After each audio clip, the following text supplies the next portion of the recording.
Amém, irmãos? Ainda em momento de adoração, nós vamos ofertar ao Senhor, amém?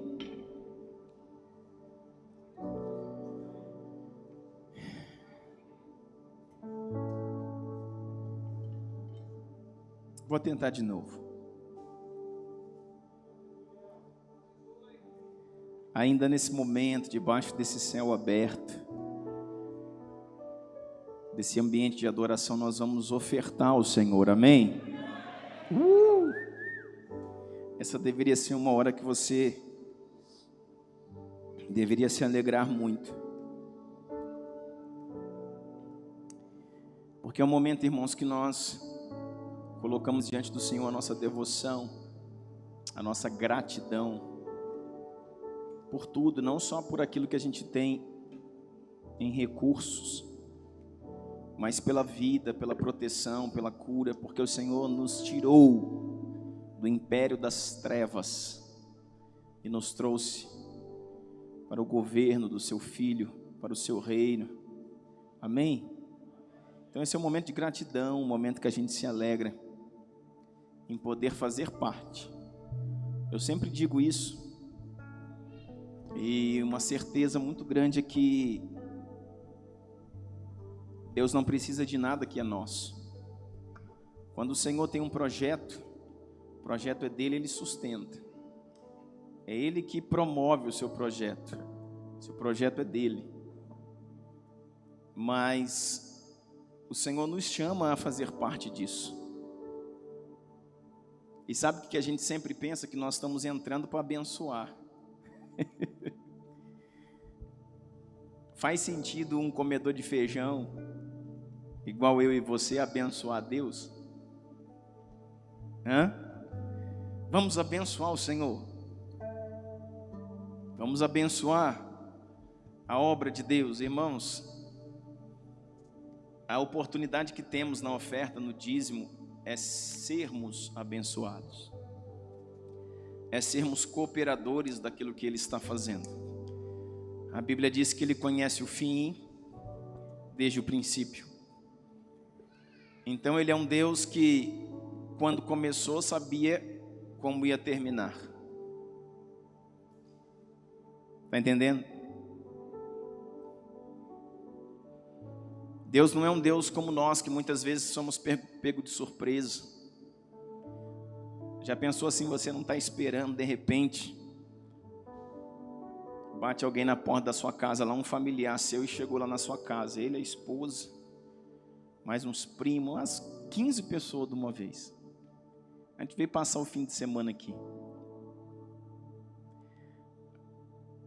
Vamos dar um jeito, né, irmão? Receber a família.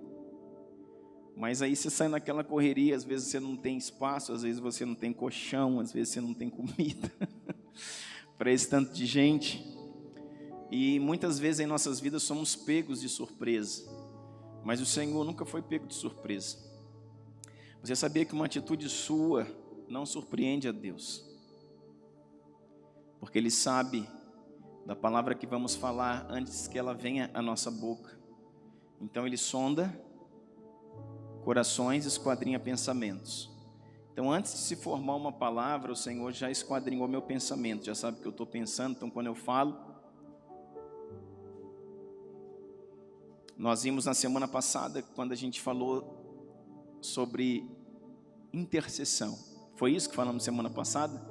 Sobre aqueles que estão no pé do monte e aqueles que estão no cume do monte. Aqueles que estão resolvendo o problema, porque através da oração você resolve qualquer coisa. E aqueles que estão embaixo, que não conseguem acessar o lugar em Deus, eles estão embaixo, dando o problema.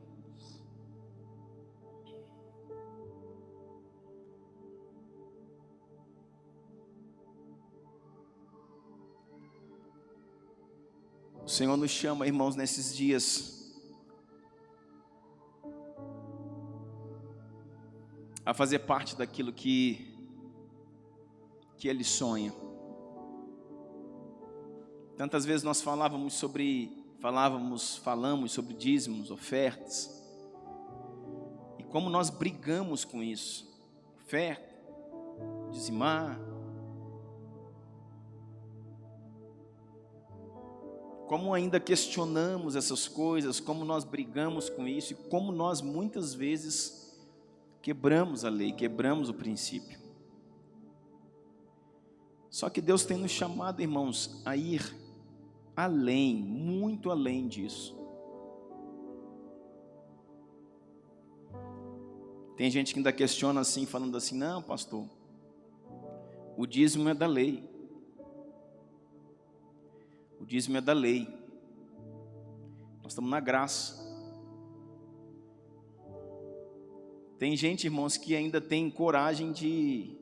Eu não vou nem falar isso porque eu quero que você tenha essa coragem mesmo, porque às vezes eu falando isso a pessoa desencoraja, né?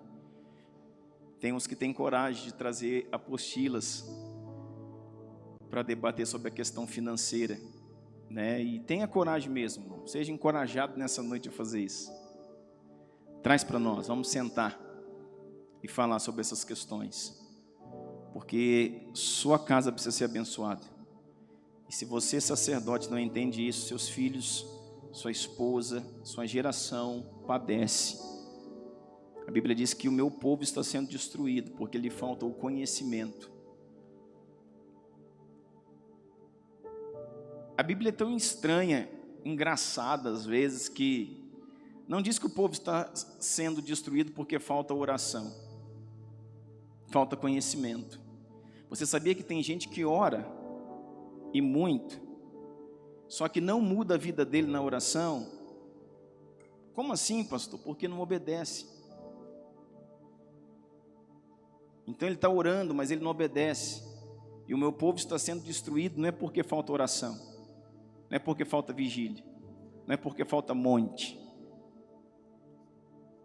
é porque lhe falta conhecimento. Se ele não conhece, não obedece. Se ele não obedece, não adianta orar. Quem está entendendo?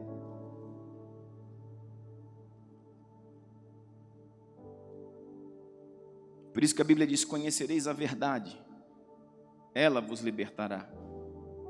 Porque eu conheço e cumpro. Então, irmão, se eu não conhecer e não cumprir...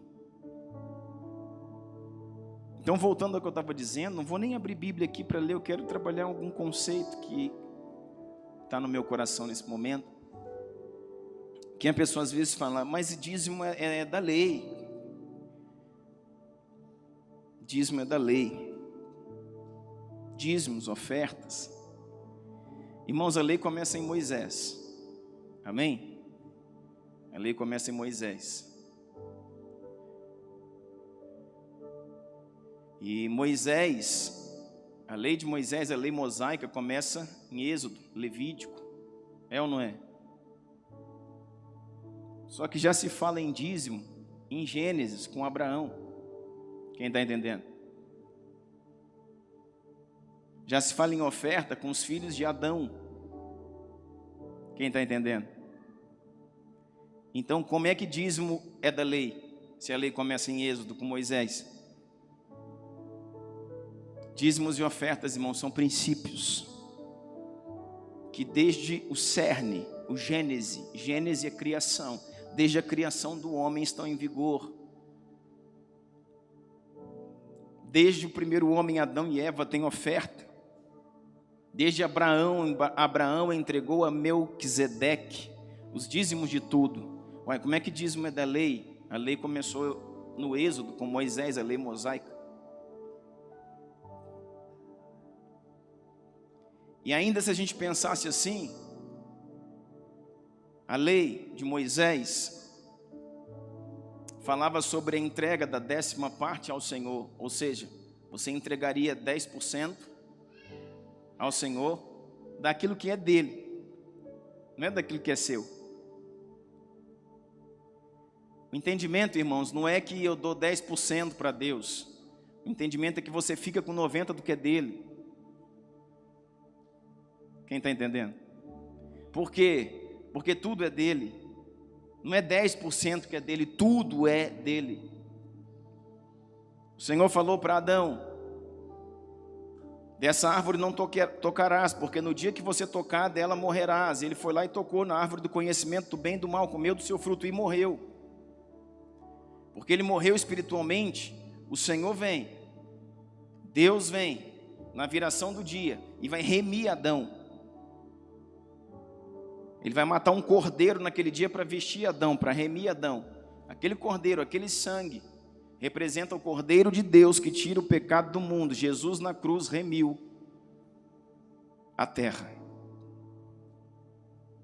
Assim como Deus naquele momento remiu Adão, Jesus na cruz do Calvário remiu a humanidade, remiu os homens. Então, Apocalipse diz que fomos comprados por um alto preço, porque o Cordeiro, Jesus, com o seu sangue comprou povos de todas as tribos, de todas as línguas e de todas as nações. Com o seu sangue comprou. Ele nos comprou. Se Ele nos comprou, nós somos de quem?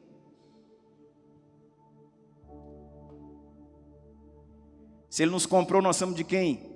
Dele. Alguém pagou um preço e nos comprou povos de todas as tribos, de todas as línguas e de todas as nações. Fomos comprados por um preço. Porque tínhamos uma dívida desde o Éden, mas não tínhamos como pagar. Por quê? Porque o preço era de sangue, não era de moeda. Tínhamos uma dívida desde o Éden, porque lá morremos e o Senhor nos resgatou. Então Jesus vem e nos compra. Quando Jesus vem e nos compra, nós somos comprados, somos dele. Por isso que a Bíblia diz em Malaquias que nós somos propriedade particular. Você já viu quando a gente diz assim, eu sou propriedade de ninguém? Ou a Bíblia diz que você é propriedade. Você é propriedade particular dele. Malaquias diz, Malaquias 3 e 4. Serão naquele dia para mim particular tesouro, minha propriedade particular. Ou seja, você é propriedade de Jesus, então você é dele. Então tudo que um servo produz não é do servo, é do seu. É do seu. Diga, Senhor. Não, irmão, está muito baixo. Diga, tudo que um servo produz é do seu Senhor. Então, se eu recebo o que eu recebo, 10% não é do Senhor, 100% é do Senhor. Quem está entendendo?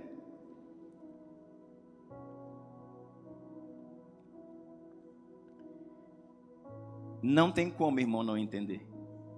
Tem como não querer obedecer. Mas aqui, não tem como você dizer, não dizimo porque não entendo, porque acho que não é assim, não. Você foi comprado.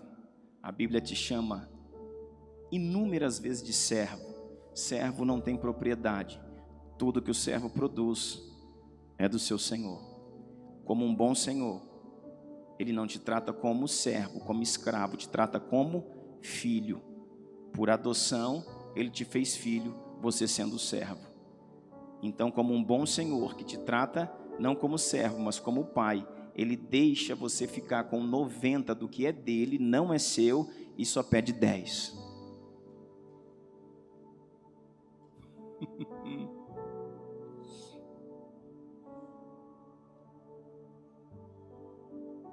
Mas às vezes a gente dá 5, 3, 2, 1. E diz, estou dando meu dízimo. É 10. Não, é uma oferta que eu tirei, não é dízimo. O dízimo é 10. A 10ª parte, 10%. Então, pastor, se eu não entrego 10 certinho, eu não sou dizimista? Exatamente. Você é só ofertante, não é dizimista. E existem liberações de proteção, de bênção diferente, para o dízimo e para a oferta. Quem é ofertante colhe algo, quem é dizimista colhe outro algo, quem é primiciante colhe outro algo. Isso nós vamos explicar numa escola que vamos fazer daqui a uns dias. Vamos fazer um módulo de finanças no reino. O que é primícia, o que é oferta, o que é esmola e o que é dízimo e o que isso faz na vida de alguém, na minha vida.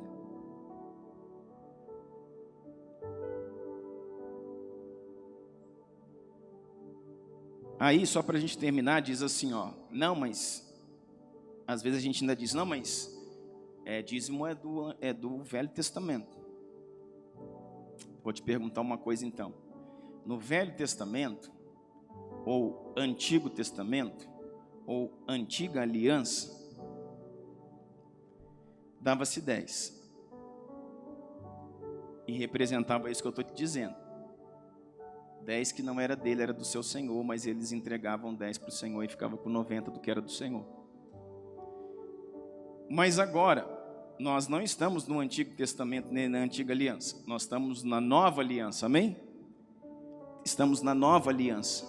Só que a Nova Aliança é chamada de, diga, superior aliança. É isso que Hebreus diz, Hebreus 5, 6 e 7.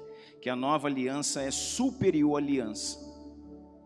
Então pode na superior aliança eu entregar menos do que na inferior aliança?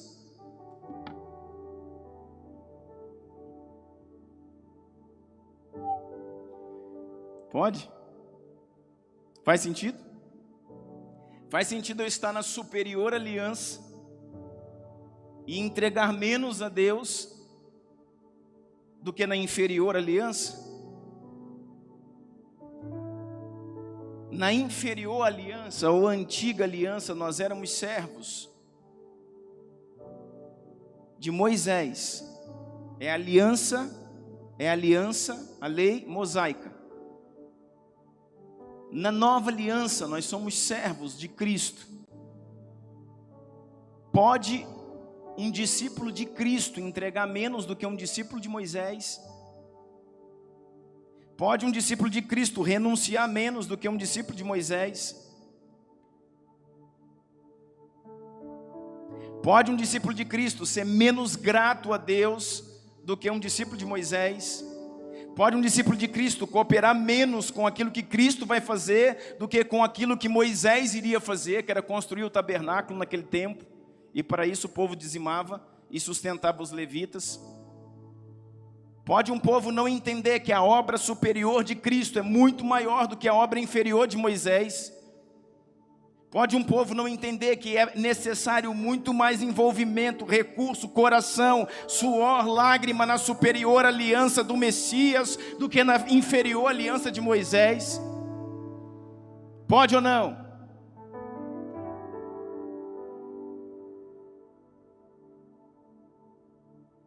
Vamos falar, irmão, sobre essas coisas.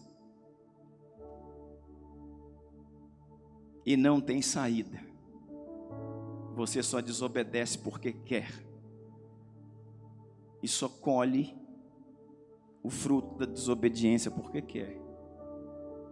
Ou você obedece porque tem juízo. Ama Jesus. Esses dias eu estava dizendo para o Senhor o que temos feito desde que a obra começou. Eu não tenho dado dízimo. Nós não temos sido dizimistas, nós temos dado tudo que podemos. 20, 30, 40, 50, 60, sei lá. Vamos dar o que podemos, porque tudo é dele. E como vai para ele, retorna para nós quando ele quiser que retorne. A ele todo o poder, toda a honra e toda a glória. Somos seus servos, seus filhos. Nessa noite você pode pegar essa palavra e gravar no seu coração. Segunda-feira ou terça você já vai ter esquecido o que eu falei aqui. E eu não vou falar isso todo domingo, então a gente podia pegar esse trecho, né, falar para o pessoal da mídia aí, gravar isso, esse pedaço da oferta e colocar na internet. E toda vez que você titubear, você pega e assiste. Foi assim que eu mudei algumas coisas na minha vida. Não só sobre dinheiro, mas várias coisas que eu tinha dificuldade na minha vida no início da caminhada. Ainda tenho hoje, no final da caminhada. No meio da caminhada ainda tenho dificuldade de algumas coisas. De vencer algumas coisas, de obedecer algumas coisas. Eu sou um homem igual a você. Mas aí eu vou lá e acesso coisas que o Senhor já me falou, estão escritas, estão gravadas, estão sublinhadas. Eu vou lá e leio 1, 2, 3, 4, 10, até que aquilo entre no meu coração e mude a minha mentalidade e o meu coração. Aí eu fico bem, por um tempo. Depois a maldita carne começa a apagar a palavra. Aí você começa a negociar o princípio. Aí você volta para a palavra e lê de novo, ouve de novo, chora de novo, pede perdão de novo, faz de novo e aí você realinha de novo. Quem está entendendo? É assim que funciona, irmão. Ou você achou que um dia você virou crente? Aceitei Jesus, agora está tudo certo na minha vida, eu vou embora. E por isso que está cheio de peias, de coisas presas na gente, porque às vezes até oramos, às vezes até falamos em línguas, às vezes profetizamos, às vezes expulsamos demônios. Coloque seus olhos em mim e veja se eu estou mentindo. Me julgue nessa noite. Fazemos muitas coisas para o Senhor, mas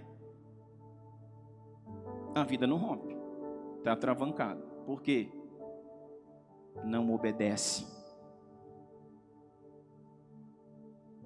Uma coisa é se mover no poder. Poder, oração, jejum, poder. Outra coisa é se mover nos frutos. Longanimidade, bondade, mansidão, domínio próprio, amor.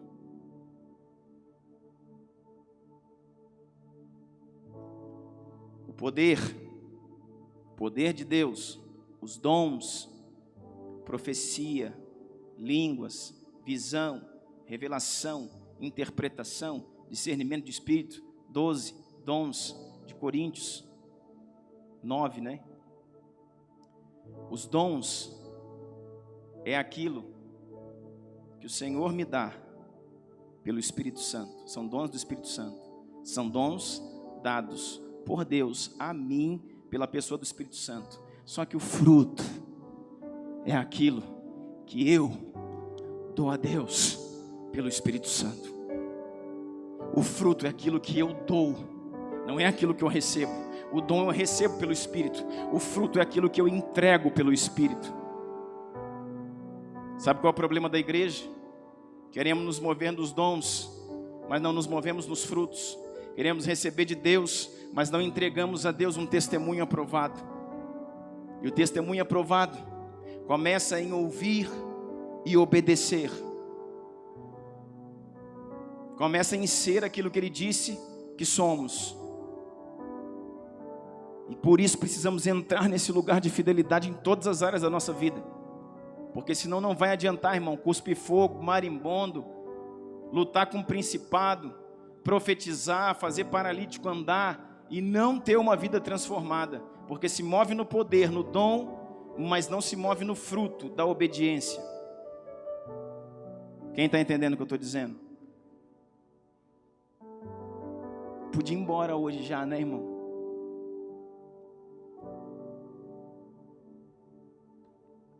Podia ou não? Fica de pé comigo. Vamos nessa noite entregar aquilo que pertence ao Senhor. Sem medidas, sem negócios, sem barganhas. Vamos obedecer ao Messias. Vamos obedecer ao Espírito de Deus.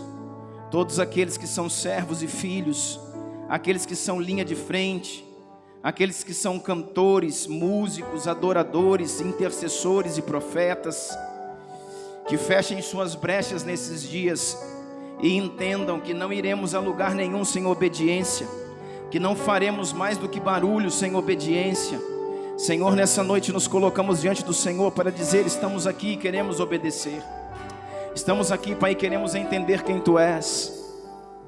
Ah, Espírito Santo de Deus, toque Teus filhos, toque Teus filhos. Toque os Teus filhos, toque os Teus filhos, toque os Teus filhos.